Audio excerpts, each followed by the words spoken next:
Hello students, today we are going to talk about journalism and mass communication entrance examination. And let me tell you that the process of disseminating information to a broad audience or many people is called mass communication. We can best understand this from a simple example of people listening to BBC News in their radio sets. Now, mass communication covers many domains such as news reporting and editing, then film production and direction, then public relations, event management, advertising, corporate communication, print media, and so much more. The growing number of TV channels and publication houses depict the current momentum of journalism. With the news media, that is media via the internet, gaining popularity, even common citizens are actively involved in what is called citizen journalism. As a field of education, journalism is a challenging subject to study. Initially, the jobs may not be very high paying other than a few exceptions, but after some time the perks of being a journalist are very high. They are not only popular representatives of the societies, but are also their mouthpiece and take the grievances and demands of the public to the government. The media houses carry the laws, rules and mandates of the government to the common mass. The job demands confidence, knowledge of the domain, and the ability to utilize the freedom of speech and expression aptly. Now, next we are going to discuss about the eligibility criteria for journalism and mass communication. Now, journalism and mass communication certainly demands passion in a candidate for pursuing the course. The courses offered at the undergraduate and the postgraduate levels, and the various courses that one can pursue at an undergraduate level are BJMC, that is Bachelor of Journalism and Mass Communication, BJ, that is Bachelor of Journalism, and BMC, that is Bachelor of Mass Communication. Similarly, at the postgraduate level, there are several courses that one can pursue. That is MJMC, that is Master of Journalism and Mass Communication, then MJ, that is Master of Journalism, then MMC, that is Master of Mass Communication, then PG Diploma in Mass Communication. So basically there are so many degrees that you can pursue for journalism and mass communication, but you need to be eligible first to apply to those courses.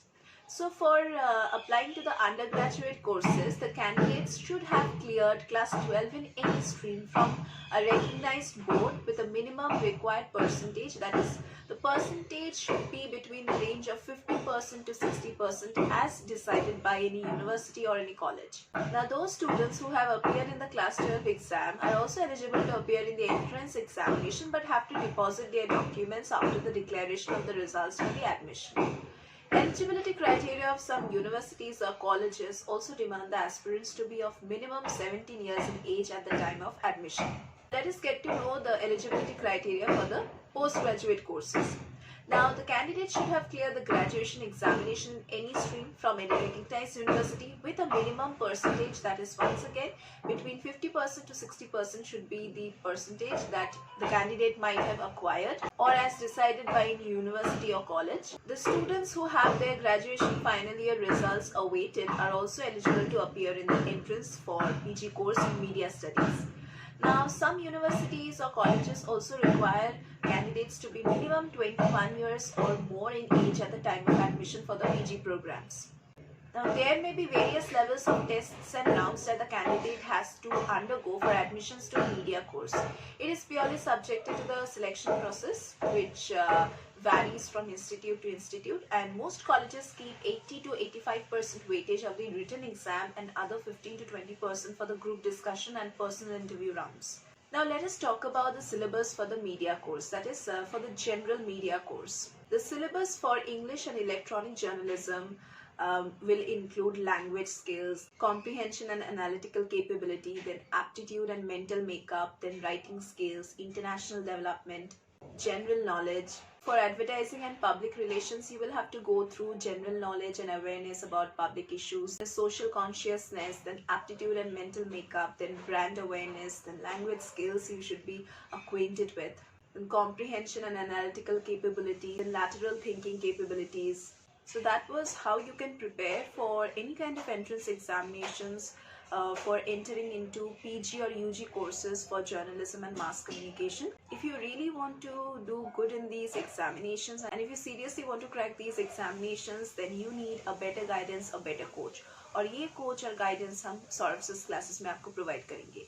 हमारे यहाँ पे regular classes होता है, online offline classes, doubt clearing classes, crash course facilities, live classes, recorded lectures, access हम provide करेंगे to the enrolled candidates who can view these lectures 24/7 and as many times as they want it. And we also provide scholarship facilities, and our study materials are available on Flipkart and Amazon also. And if you want to take these study materials and enroll with us, then do check the description box below. वहाँ पे हमारा contact numbers दिया गया है. Do contact us, do enroll yourselves and get the benefits of our teachers. And moreover, we here teach for all kinds of entrance examinations and all kinds of competitive examinations. So do join our classes and start preparing with us. So that was all for today's class. We are going to meet once again in our next classes.